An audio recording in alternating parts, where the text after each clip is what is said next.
to present, please welcome UNLV Alumni Association President Patrick Smith.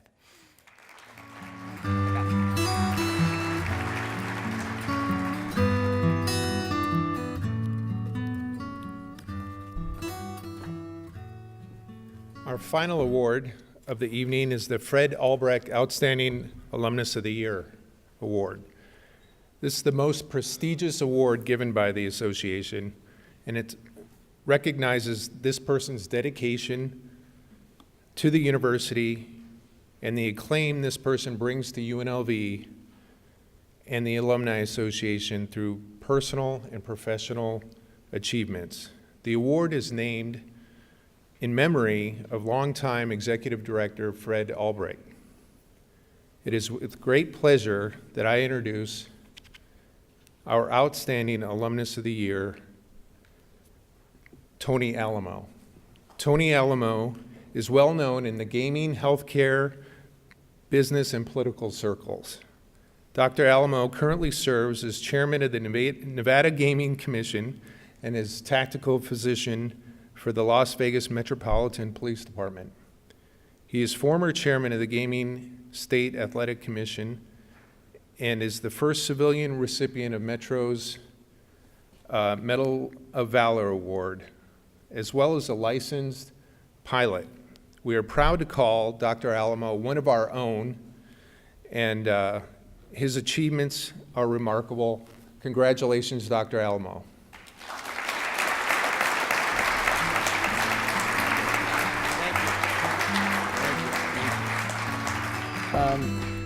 You guys are clapping because you know I'm the last one. One word, wow. This is huge. To be able to share this stage with the people that were here earlier, the people in the audience, President Len Jessup, who captain of the ship, and of course the young lady to your right, your better half. And when you're off the campus, she's the captain of the ship. That I know. I appreciate your direction and your passion. And there'll be some troubled waters, but I'm sure you'll keep us off the rocks. Before I came in earlier today in the audience, there was a lovely lady that I recognized, hadn't seen her in a couple of decades, and it's the mother of a friend of mine. And her name is Ms. Tripoletti. And I asked her, what are you doing here? She goes, I always come to these because I'm an alum. I go, really? She says, yes. 1966, Nevada Southern University. I think I gave away her age, but she looks 20 years younger. And that was actually special, and I'm glad that she was able to come. My life has been separated by two things, 0 to 25 years of age and 26 to 52 years of age. You know, when you're early on in your life, what are you trying to do? You're trying to learn how to walk, learn how to clean yourself, go to the bathroom, eat, be appropriate, go to elementary school. I'm a local Nevadan, local Southern Nevadan. I went to George E. Harris Elementary School, Woodbury Junior High, Chaparral. After Chaparral, I went to UCLA for undergrad. I'll get to that in a minute. Later on, going to, of course, UNLV and going to USC School of Medicine. That phase of my life is some more people you need to put on this plaque. Between 0 to 25, my father, Tony Sr., my mother, Maria, and my sister, Nancy. They need to be on here too. Then you go to 26 to 52. I gave away my age, right? And the things that I've accomplished there, finishing medical school, coming back to Las Vegas, operating a 4-member provider group, primary care, in a very, very competitive environment. The managed care is killing us. I'm still proud to say we're still private. We're not owned and operated by anybody, and I'll continue to fight that fight to the very end. We still provide Marcus Welby kind of medicine. I've dabbled in real estate. I own medical office buildings. You heard about the tactical physician for search and rescue and what I've done there. I've worked for the state now for 15 years in regulatory oversight. I was the athletic commissioner, finished as chairman. Later on, I went to the gaming commission for 8 years, been its chairman for 2, and recently been reappointed for another 4 years as its chairman. Those things I could not have done with 2 other people that should be on this plaque. My wife, Karen, my son, Tony Jr. That's the people that should be on this plaque.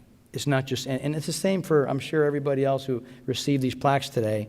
There are other people that should be in addition to our names. Let me circle back when I said let's bookmark UCLA, how I ended up at UCLA. I was a very academic kid, very much into the academics, studying, came out of Chaparral, and in the early 80s, if you're academic, you've got to get out of town. You got to go to a different school. And I wanted to be a doctor. So I grew up, and I'm going to date myself again. Some of you will remember, there was a show called UCLA Medical Center with Chad Everett was the star. So I figured you want to go to medical school, you got to go to UCLA or USC. So I went to UCLA undergrad.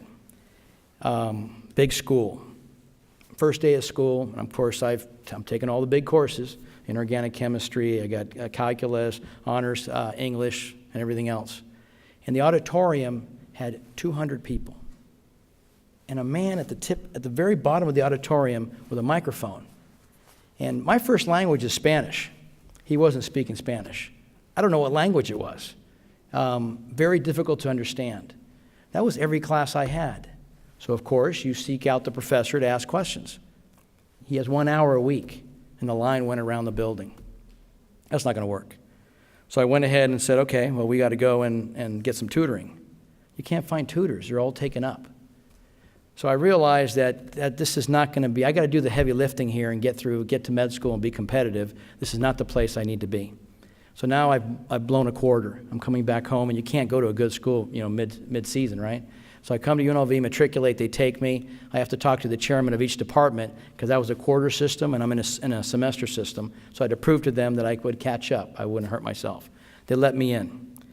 During that time, when I'm at the bookstore, I come to find out, and we're walking around and getting the books, and the books are the same.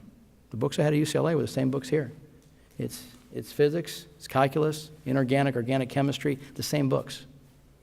So I start class. Each class has 20 to 25 people. We'll see how this goes. Let me tell you, it was hard. It was heavy lifting. They didn't give grades away here.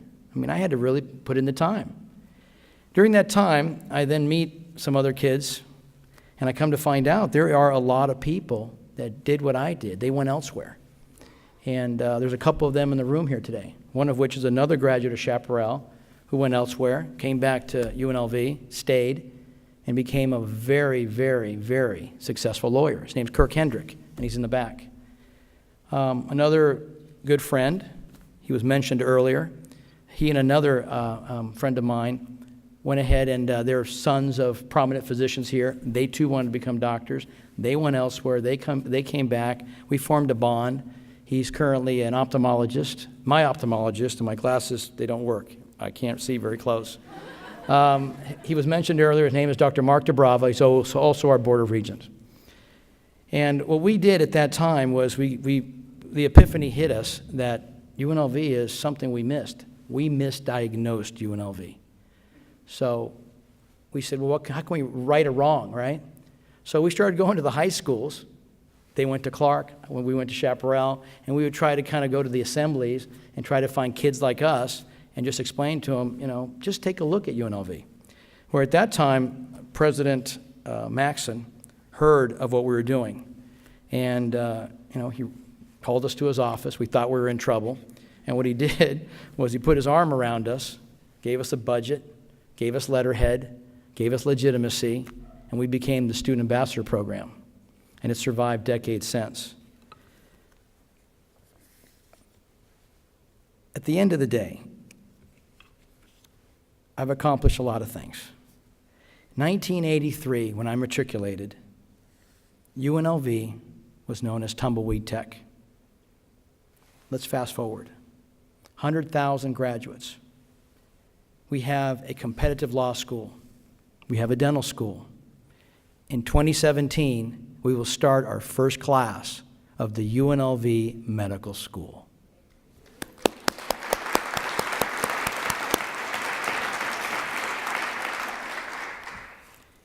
UNLV is a big-time school.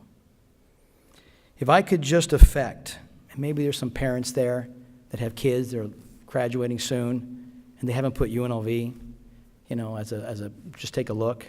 Or maybe there's some, I saw some younger students out there. I know there's reasons to leave, and they're valid reasons.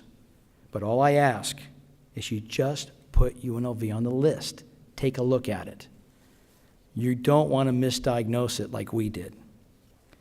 I've been able to do a lot of things as a physician with my medical degree, and I've done a lot of things not medical. But I will tell you this, and I'm firmly convinced.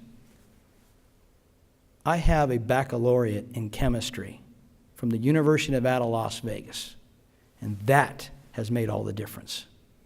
I thank you all. This is definitely the pinnacle of whatever I could ever succeed in UNLV. I appreciate this time and moment, and thank you very much.